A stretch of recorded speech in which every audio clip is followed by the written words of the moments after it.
नमस्कार, आप देख रहे हैं 4 पीएम और मैं हूं आपके साथ निधि तिवारी। कल संसद में अनुराग ठाकुर द्वारा राहुल गांधी की जाति पर टिप्पणी की गई। इसके बाद जोरदार हंगामा हुआ और आज भी यही मुद्दा संसद में गूंजता रहा और अभी भी गूंज रहा है। उसी को लेकर जबरदस्त हंगामा मचा हुआ है। अनुराग ठाकुर के बयान पर विपक्ष के तमाम सांसदों ने आपत्ति जताई है। कल राहुल गांधी और अखिलेश यादव ने भी इसे लेकर सरकार को घेरा और आज संसद शुरू होते ही मोदी सरकार शेम शेम के नारे लगने लगे। विवाद इतना बढ़ गया, बवाल इतना बढ़ गया कि संसद की कार्रवाई जो है वो स्थगित करनी पड़ी और जो विपक्ष है वो भी वेल में आकर हंगामा करने लगा कि इस पर अनुराग ठाकुर को माफी मांगनी चाहिए। हालांकि कल राहुल गांधी ने साफ तौर पर कह दिया कि मुझे इनकी माफी की कोई जरूरत नहीं है, लेकिन विपक्ष जो है वो मांग कर रहा है कि अनुराग ठाकुर को कम से कम देशवासियों से माफी मांगनी चाहिए कि उन्होंने इतनी खराब बात जो है वो संसद में की। और इसी को लेकर लगातार आज भी हंगामा होता रहा और संसद की कार्रवाई स्थगित कर दी गई। इसके अलावा आज नितिन गडकरी ने एक मुद्दे को लेकर अपनी ही सरकार को घेरा और अपनी सरकार से एक बड़ी मांग कर दी है। क्या कुछ कहा है उस पर भी चर्चा करेंगे और किस तरह से पीएम मोदी ने अनुराग ठाकुर को एक तरह से सपोर्ट किया है उनके भाषण को शेयर करके। तमाम चीजों पर हम चर्चा करेंगे और इस चर्चा में हमारे साथ मौजूद है प्रोफेसर अखिल स्वामी सर। सर बहुत बहुत स्वागत है आपका। तो सर सबसे पहले तो जो कल बयान दिया था अनुराग ठाकुर ने और इसके बाद कैसे अखिलेश यादव ने उन्हें घेरा था, एक बार मैं वो बयान सुनवाना चाहूंगी। इसके बाद फिर चर्चा शुरू करते वो गन्ना की बात करता है, जिसकी जात का पता नहीं वो गन्ना की बात करता है।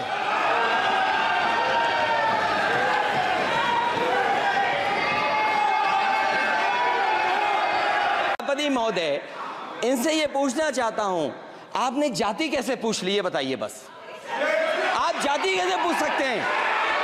आप बताएं जाति कैसे पूछ सकते हैं? आप पूछ के दिखाओ जाति तुम। आप जाति कैसे पूछोगे तुम? तो ये अखिलेश यादव ने हंगामा किया। इसके बाद ये देखिए पीएम मोदी का भी ट्वीट है और वो सोचिए कि वो बाकायदा उन्होंने लिंक शेयर किया है और लिख रहे हैं कि मेरे युवा और बेहद एनर्जेटिक साथी ने अनुराग ठाकुर ने ऐसा भाषण दिया है जिसे हर किसी को सुनना चाहिए। फैक्ट्स और ह्यूमर को और पूरी तरह से गंदी राजनीति को एक्सपोज करने वाला, इंडिया अलायंस की राजनीति को एक्सपोज करने वाला ये भाषण है। तो ये जो है सपोर्ट किया है। सर आमतौर पर देखा जाता है कि जब भी कोई भी गलत काम किया जाता है बीजेपी की तरफ से तो उसका बचाव करने की बजाय बीजेपी फ्रंट फुट पर आ जाती कि नहीं हमने तो बहुत अच्छा काम किया और वही पीएम मोदी कर रहे हैं, ये बजाय इसके कि वो अनुराग ठाकुर को समझाए कि नहीं ये जो है बात नहीं करनी चाहिए थी, लेकिन यहाँ वो ही सपोर्ट कर रहे हैं। मतलब देश के प्रधानमंत्री इस बात को सपोर्ट कर रहे हैं कि कोई संसद में जाति की बात करे। क्या लगता है आपको सर कि इस राजनीति पर क्या कहेंगे? जय संविधान। देखिए निधि, हर व्यक्ति के अपने संस्कार होते हैं, हर पार्टी के अपने संस्कार होते हैं। भारतीय जनता पार्टी जो हम लोग हमेशा आरोप लगाते रहे, ये वर्ण व्यवस्था को लागू करने वाली पार्टी है। ये चाहती है कि देश के अंदर मनुवाद आए, बाबा साहब भीमराव अंबेडकर का संविधान न रहे और आज देश में एका है, देश में एक अगर अखंडता है तो वो केवल बाबा साहब के संविधान की वजह से। ये मनुस्मृति को लागू करने का एक तरीका है, जातिवादी समाज क्रिएट करने का एक तरीका है। वो जानना क्या चाहते हैं? वो किसी आदमी की जाति देखकर उसे नीचा या ऊपर उठाना चाहते हैं, जबकि संविधान कहता है कि सब एक जैसे हैं। चलिए, अनुराग गोली मारो ठाकुर का एक अपना संस्कृति है, उनकी एक संस्कार है, उनके संस्कार जैसे हैं वैसे ही बोलेंगे। मोदी जी ने उसका समर्थन किया, उनके भी जैसे संस्कार हैं और जैसी भाषा वो पसंद करते हैं। देखिए, यहां सभापति बार बार टोकते हैं अखिलेश यादव को, राहुल गांधी को और सबको। जब वो रमेश विधूड़ी खुले आम धर्म के आधार पर गालियां दे रहा था और अपमान कर रहा था एक समाज का और धर्म का, सभापति मुंह बिल्कुल सी के बैठे हुए थे। इसका अच्छा सबसे बड़ी बात निधि जो मुझे अच्छी लगी, देखिए अनुराग ठाकुर ने जो किया वो उसके संस्कार थे और ये पता चलता है कि वो किस पृष्ठभूमि से आता है। मेंबर ऑफ पार्लियामेंट बन गया है, पहले मंत्री था, लेकिन उसके संस्कार क्या हैं? अगर ऐसे बच्चा मेरी क्लास में होता, ऐसा स्टूडेंट क्लास में होता, 4 थप्पड़ लगा के क्लास से बाहर करके कुर्सी के ऊपर खड़ा करता और उसको सस्पेंड करा देता, यूनिवर्सिटी से निकाल देता। असली मुद्दा यह है कि राहुल गांधी की प्रतिक्रिया को देखिए। बाकी ठीक है, राहुल गांधी की प्रतिक्रिया को देखिए। देखिए संत स्वभाव क्या होता है। हम लोग गांधीवाद की बात करते हैं, मैं भी गांधीवाद की बात करता हूं, आप भी गांधीवाद की बात करते हैं, लेकिन जब इस प्रकार की हिंसात्मक भाषा हमारे खिलाफ उपयोग में आती है तो क्या हम गांधीवाद का पालन कर पाते हैं? 99% लोग नहीं कर पाते हैं। इसलिए नहीं कर पाते हैं कि कोई आदमी सीधे सीधे आपको गाली दे रहा है और आपने अपनी शालीनता बरती है। राहुल गांधी ने बताया कि असली गांधीवाद, उन्होंने कहा मुझे अपॉलॉजी नहीं चाहिए, जितनी मन में आओ गाली दो। और एक चेतावनी राहुल गांधी ने और दे दी। उन्होंने कहा इसी संसद के अंदर जातीय जनगणना का बिल हम पास करवाएंगे, इसी संसद के अंदर एमएसपी की गारंटी का बिल हम पास करवाएंगे, इसी संसद के अंदर हम अग्निवीर योजना को खत्म करवाएंगे, मैं बिल लाऊंगा और इसी संसद में अनुराग गोली मारो ठाकुर तुम्हारे सामने यह बिल पास होगा। पूरे संसद के अंदर किसी की हिम्मत नहीं होगी उस बिल को अपोज करने की। देखिए राहुल गांधी ने, जो हमारे देश की परंपरा है, जो भगवान श्री राम ने, जो गुरु नानक ने, जो महावीर ने और बाकी संतों ने और महापुरुषों ने इस हिंदुस्तान की सभ्यता और संस्कृति की नींव रखी है, उसको निभाया है राहुल गांधी ने।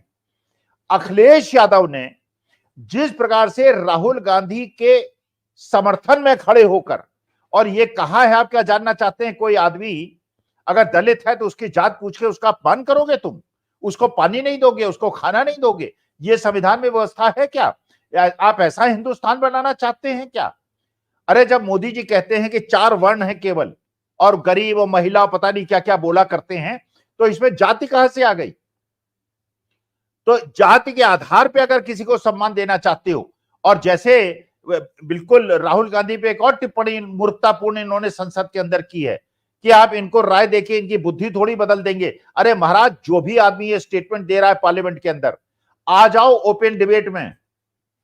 अगर औकात है तुम्हारी, राहुल गांधी से ओपन डिबेट में पूरे अच्छे जितने भी जर्नलिस्ट हैं जिनको तुमने कमरे के अंदर बंद कर दिया था, 2 घंटे की ओपन डिबेट हो जाए, तुम्हें पता चल जाएगा तुम कहां खड़े हो, राहुल गांधी कहां खड़ा है। ये तो करोड़पति, अरबपति, पूंजीपतियों के पैसे से तुमने राहुल गांधी की छवि को खराब किया है। उस लड़के ने जिस प्रकार से सुल्तानपुर के अंदर बिहेव किया और जिस प्रकार से वो एक व्यक्ति जो एक छोटी सी दुकान में जूता गांठता था, खाने के लिए उसके पास पैसे नहीं थे, आज उसको राहुल गांधी ने विश्वविख्यात बना दिया।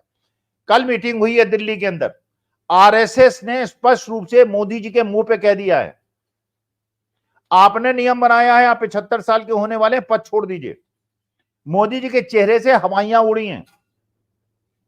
योगी आदित्यनाथ ने चैलेंज कर दिया है, मोदी जी से मेरी सलाह है, आप 10 साल देश के प्रधानमंत्री रहे, जैसे भी रहे, जो भी आपने तालाबंदी की, नोटबंदी की, जीएसटी लाए, जो भी आपने किया सो किया, अब महाराज बड़ी इज्जत से पद को छोड़ दीजिए।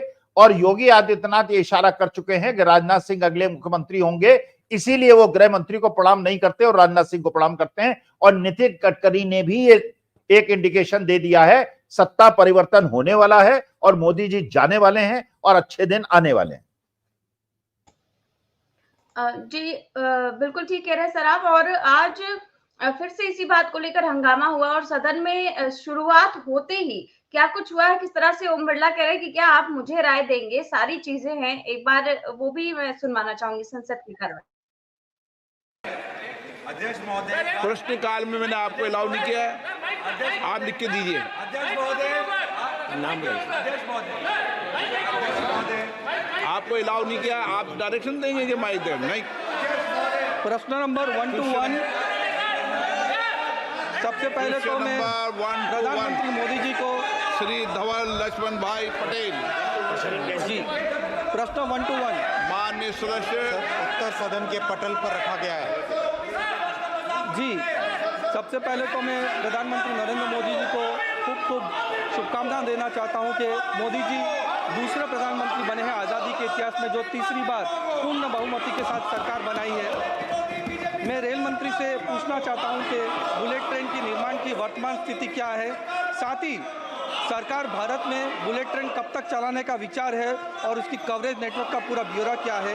प्लीज, मैंने पहले ही बीएससी के अंदर तय हो गया है, कोई भी मान्य सदस्य यहाँ पर तख्ती लेकर नहीं आएगा।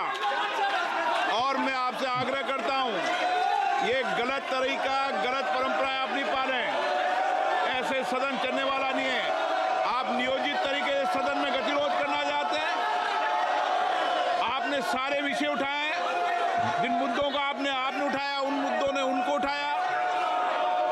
अगर कोई मानो नहीं, आपके पास कोई मुद्दा नहीं है, आप नियोजित तरीके से सदन को गतिरोध करना चाहते हैं। संसदीय कार्य मंत्री जी, नहीं चलेगा। अध्यक्ष महोदय, विपक्ष का रवैया आज के इस सदन में जो कर रहे हैं, मैं उसको खंडन करना चाहता हूं। कांग्रेस पार्टी, श्री राहुल गांधी और पूरा कांग्रेस पार्टी सुबह शाम रात जाति जाति जाति करते रहते हैं और यहाँ जाति पूछने पर सवाल खड़ा करता है। कांग्रेस पार्टी ने आज ऐसा काम किया है देश को कमजोर करने के लिए। मैं सर अध्यक्ष महोदय आपके माध्यम से इस सदन को बताना चाहता हूं, सेना का खिलाफ बयानबाजी किया है और सेना का मनोबल कमजोर करने से संसद तक हम लोग सदन का नियम से चलेंगे, रूल्स एंड रेगुलेशन को मानेंगे। ये बीएससी में जो तय हुआ उसका भी उल्लंघन करता है कांग्रेस पार्टी। मैं खंडन करता हूं। सदन की कार्रवाई 12 बजे तक के लिए स्थगित की जाती है। तो ये सर हंगामा हुआ और ओम बिरला विपक्ष पर ही भड़क रहे हैं और कह रहे हैं कि आपके पास कोई मुद्दे ही नहीं है, आप बेकार में ही सारी चीजें लेकर आते हैं, सदन में तख्ती दिखाते हैं और इस तरह का हंगामा करते हैं। क्या मुद्दा विहीन है क्या सर विपक्ष, या फिर अपने लिए आवाज उठाना भी क्राइम हो गया है? निधि, ये बताइए, हिंदुस्तान के अंदर अग्निवीर जैसी वाहियात योजना आप ले आए और आप कहते हैं मुद्दा नहीं है। देश के किसानों को आपने तड़पा तड़पा के कितना परेशान किया है, कितने उनको प्रताड़ना दी है और आप कहते हैं विपक्ष के पास मुद्दा नहीं है। आज मध्यम वर्ग और अल्प मध्यम वर्ग की आपने बिल्कुल फाइनेंशियल पोजीशन खराब कर दी और सभापति महोदय निर्णय दे रहे हैं कि आपके पास मुद्दा नहीं है। ये क्या बीजेपी के रिप्रेजेंटेटिव हैं या सभापति हैं और निष्पक्ष इनको होना चाहिए। बजट में जिस प्रकार से सोने पे इन्होंने टैक्स लगाया, आज बड़ा मजाक उड़ रहा है, एक मीम बन रहा है। आप दूध लेके आए मदर डेयरी से और जीएसटी दे दी उस पे, उसके बाद दूध फट गया तो क्या होगा, जीएसटी वापस होगी कि नहीं होगी? तो उसका लोग जवाब दे रहे हैं कि अगर दूध फट गया और उससे आपने पनीर बना लिया तो हो सकता है वित्त मंत्री पनीर पे भी टैक्स लगा दें। देखिए, जहां हीरे पे टैक्स जरा सा है वहां एग्रीकल्चरल इनपुट्स में हाईएस्ट टैक्स ब्रैकेट में है। अमीरों को नहीं छूते आप, अमीरों के ऋण भी माफ करते हैं, उनको ऋण भी देते हैं, उनका कॉर्पोरेट टैक्स भी कम करते हैं और आप मध्यम वर्ग की टांग तोड़ देते हैं और गरीब वर्ग को तो बर्बाद करके रख दिया और कहते हैं मुद्दा नहीं है। विश्व गुरु बनने की बात करते हैं और देश की राजधानी में बेसमेंट के अंदर पानी भरता है, आपके देश के युवा बच्चे मरते हैं और सभापति कह रहे हैं कि विपक्ष के पास मुद्दा नहीं है। अरे देश के मुद्दे हैं ये, देश का समाज का हर भाग जो है चीत्कार कर रहा है और सभापति महोदय निर्णय दे रहे हैं कि विपक्ष के पास मुद्दे नहीं है। अरे अनुराग सिंह ठाकुर उस समय जब दिल्ली के अंदर राइट्स हो रहे थे, राइट अफेक्टेड एरिया में जाकर जिस प्रकार के नारे लगा रहे थे, इस आदमी को तो जेल में होना चाहिए। और ये इस बात से व्यथित हैं कि मोदी जी ने इनको मंत्री नहीं बनाया, बड़े मंत्री थे, बड़ा उछक उछक के बोला करते थे, और आज अनुराग ठाकुर मंत्री नहीं बने तो उन्होंने मोदी जी की ही ऐसी की तैसी मार दी और आज जो है पूरे हिंदुस्तान में थू थू हो रही है। 90% लोग ओबीसी वर्ग के, दलित वर्ग के, ये कहते हैं कि पिछले 50 साल से लोग जाति पूछना लोगों ने बंद कर दिया था और तुम जो है जाति जानकर लोगों का अपमान करोगे, छूत और अछूत का निर्णय लोगे, उनको पानी नहीं पिलाओगे, उनको अपने साथ कुर्सी में नहीं बिठाओगे। ये मनुवाद का विरोध होना चाहिए और संविधान का साथ देना चाहिए। ये बाबा साहब भीमराव अंबेडकर के संविधान के विरोधी लोग सत्ता में बैठे हैं। बिल्कुल ठीक बात कह रहे सर। और इस पर कांग्रेस प्रवक्ता सुप्रिया श्रीनेत ने जमकर हमला बोला है कि जो राहुल गांधी की जाति पूछ रहे थे, इसको लेकर क्या कुछ कहा है उन्होंने, बयान सुनवाना चाहूंगा। गोली मारो ठाकुर जी, मैं आपकी जात जानने में तनिक भर भी इच्छुक नहीं हूं, लेकिन आप बार बार अपना चरित्र पूरी दुनिया को, पूरे देश को दिखाते रहते हैं। दिल्ली में भड़काऊ दंगे हुए और उसके दौरान आपने मंच से गोली मारने के नारे लगवाए। आप वही अनुराग ठाकुर हैं। आप वही अनुराग ठाकुर हैं जिसने आज सदन में मर्यादा की हर सीमा लांघ दी। आप वही अनुराग गोली मारो ठाकुर हैं जिसके पास जब कहने को कुछ नहीं बचता, और वैसे भी आपके पास कहने को कभी कुछ औचित्य वाला होता ही नहीं है, तो आप औनी पौनी बेफिजूल की बातें, भड़काऊ भाषण, नफरती एजेंडा चलाने लगते हैं। और आज आपने वही सदन में भी किया, वरना आपकी उपयोगिता ही क्या है आपकी पार्टी में? आपने ऐसा कौन सा राजनीतिक कीर्तिमान स्थापित किया है? यही ट्रोल बने रहना, यही अपशब्द बोलना, यही मर्यादा को लांघना तो आपकी पहचान है। कल निर्मला जी जातिगत जनगणना को सुनकर सदन में खी कर रही थी, आज आपने अपनी पार्टी की असलियत दिखा दी जातिगत जनगणना पर एक व्यक्ति की जाति पूछकर, जो असंवैधानिक है। असलियत तो यह है कि चाहे वो जातिगत जनगणना हो, चाहे वो बेरोजगारी हो, चाहे वो गरीबी हो, महंगाई हो, अग्निवीरों, किसानों की समस्या हो, नरेंद्र मोदी को चारों तरफ से राहुल गांधी ने और इंडिया गठबंधन ने घेर लिया है। और इसलिए नरेंद्र मोदी ने आप जैसे प्यादों को मंच पे उतारा है, जिससे कि आप लोग अमर्यादित भाषण दीजिए, अपशब्द बोलिए और मर्यादा की सीमा लांघिए। आप वाकई में राहुल गांधी की जात जानना चाहते हैं? जाके पता करिए कि किसके परदादा ने इस देश की आजादी के लिए 9.5 साल जेल में बिता दिए, किसके दादा ने अपनी जवानी इस देश के लिए खपा दी, किसकी दादी और किसके पिता ने इस देश के लिए शहादत दी, किसकी मां ने लाख लांछन सुनकर भी इस देश के प्रति अपना समर्पण बरकरार रखा। और खुद राहुल गांधी, उनके सामने खड़े रहने की आपकी ना नैतिक धुरी है, ना हैसियत है।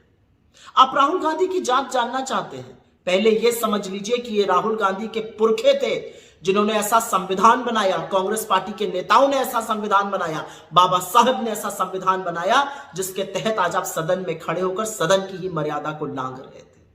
राहुल गांधी की जात जानना चाहते हैं? चले जाइए रामचेत मोची के पास, वो बताएगा राहुल गांधी की जात। चले जाइए रामेश्वर सब्जी बेचने वाले के पास, चले जाइए निर्भया की मां के पास, चले जाइए हाथरस की गुड़िया के परिवार के पास, चले जाइए तमाम शहीद अग्निवीरों के परिवार के पास, चले जाइए इस देश के करोड़ों दलित, शोषित, वंचित, आदिवासी लोगों के पास। वो आपको राहुल गांधी की जात बता देंगे।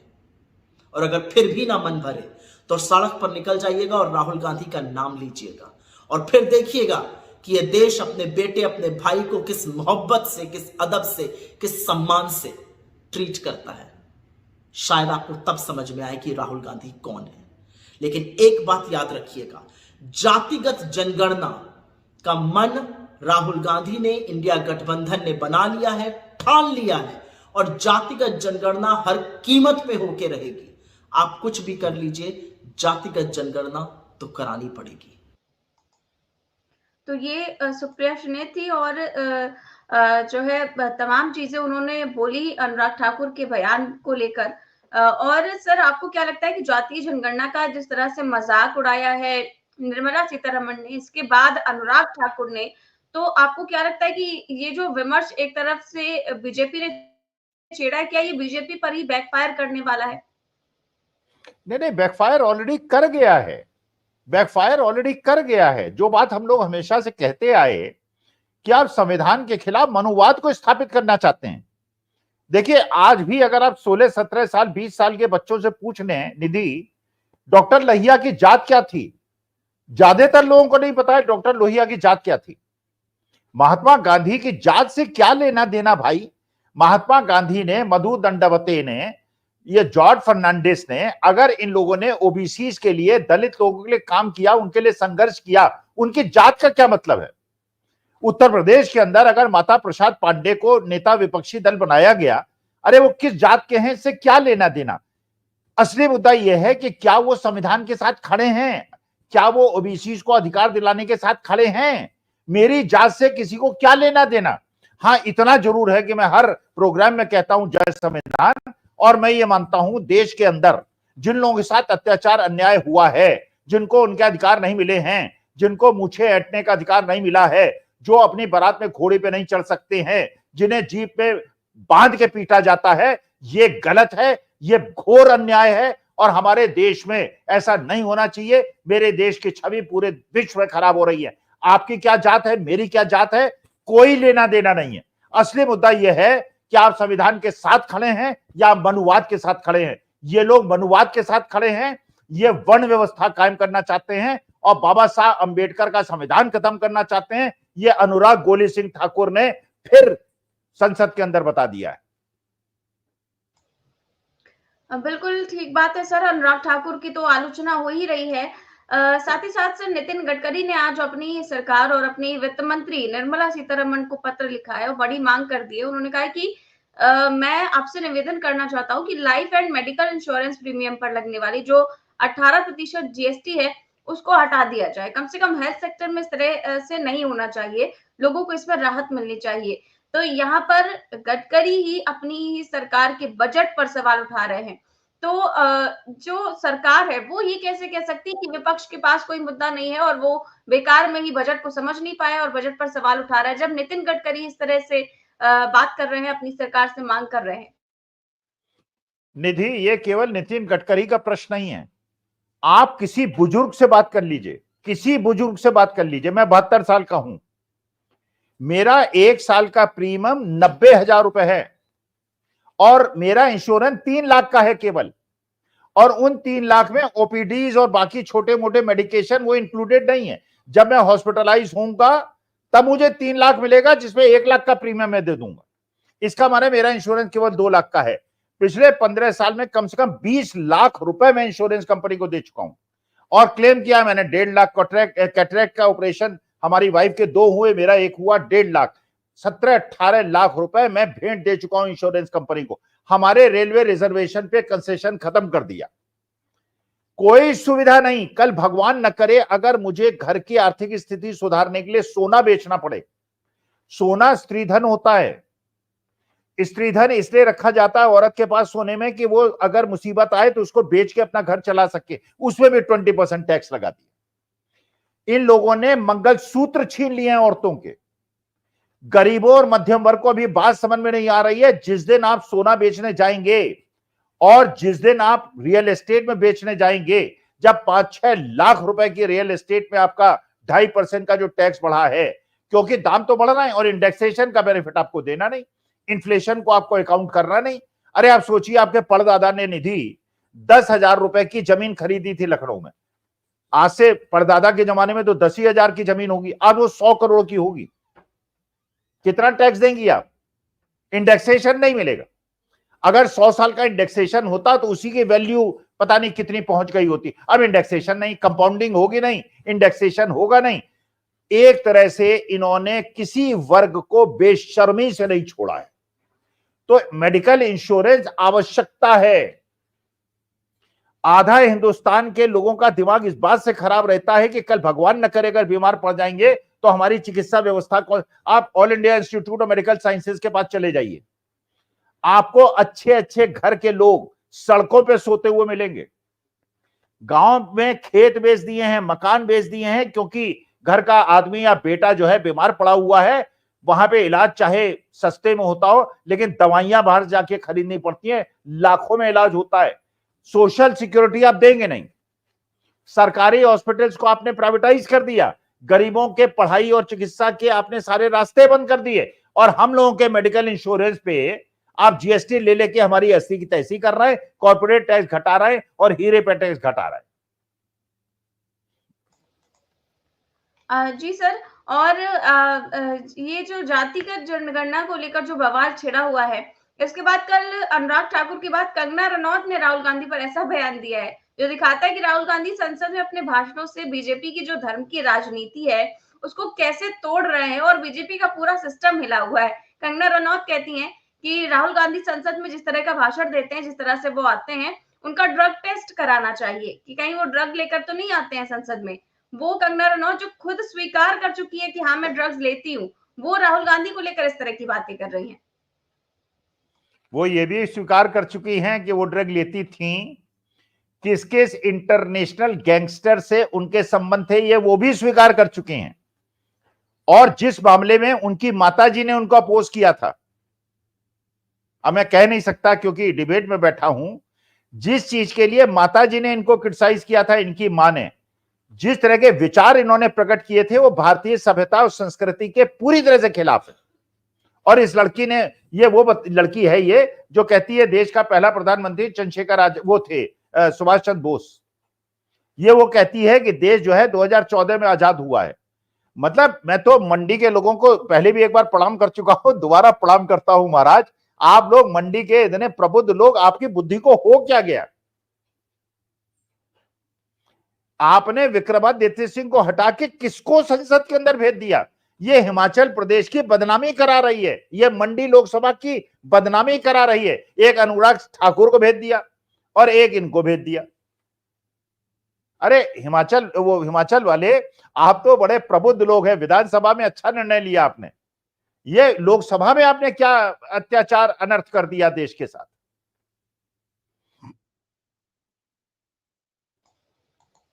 बिल्कुल ठीक बात कह रहे हैं सर। और यही सभी सवाल कर रहे हैं कि आखिरकार सत्ता पक्ष को इन दिनों हुआ क्या है। संसद में लगातार इस तरह की बयानबाजी हो रही है कि आप सोच भी नहीं सकते हैं किस लेवल तक पहुंच जाएगी। और जब इस नई संसद का निर्माण हुआ था, कितनी अच्छी अच्छी बातें जो है वो की गई थी प्रधानमंत्री मोदी की तरफ से कि यहाँ पर अवरोध ना हो और कोई ऐसी बातें ना की जाए जिससे किसी की भावनाओं को आहत हो। और आप देखिए कि किस तरह की बातें चल रही हैं। अभी आप परसों जब राहुल गांधी भाषण दे रहे थे तो ओम बिरला कह रहे थे कि आप बाहर के लोगों का नाम यहाँ पर नहीं ले सकते, जब वो अडानी अंबानी का नाम ले रहे थे। और कल अनुराग ठाकुर ने कहा कि राहुल गांधी ने खुद तो महाभारत पढ़ी नहीं होगी, उनके जो अंकल हैं सैम, उनसे उन्होंने हो सकता है कि कुछ सवाल ले लिए हों, उन्होंने उनको कुछ बता दिया हो। उस समय बिल्कुल नहीं टोका गया उनको, किसी ने भी नहीं टोका, ना सभापति ने टोका, ना तो सत्ता पक्ष के ही किसी ने भी टोका। जबकि राहुल गांधी को तो A1 A2 कहने पर भी इस तरह से टोका टोकी की जा रही थी। निधि, इनको नहीं पता है, सैम पिट्रोडा जब अमेरिका में जाके फंसे तो उन्होंने अपना नाम सैम पिट्रोडा रखा। वो कानपुर देहात के एक ओबीसी परिवार के व्यक्ति हैं। यही बात मैं आपसे कह रहा हूं, ये लोग जो है ये मनुवाद स्थापित जातिवादी व्यवस्था कायम करना चाहते हैं। इनको सैम पिट्रोडा इसलिए अच्छे नहीं लगते कि वो हिंदुस्तान के अंदर टेक्नोलॉजिकल मिशन लेके आए। एक ग्रीन रेवोल्यूशन आया, एक व्हाइट रेवोल्यूशन आया, एक टेक्नोलॉजिकल रेवोल्यूशन आया। और टेक्नोलॉजिकल रेवोल्यूशन के प्रणेता हैं सैम पिट्रोडा, जो वास्तविकता में लुहार हैं, ओबीसी कम्युनिटी से आते हैं, इसलिए उनका अपमान किया। और खुद अपने को समझते हैं कि बहुत ऊंची जाति को बिलोंग करते हैं। अरे आप जो है अभी सत्ता में बैठे हैं, जनता ने आपको जिता दिया है।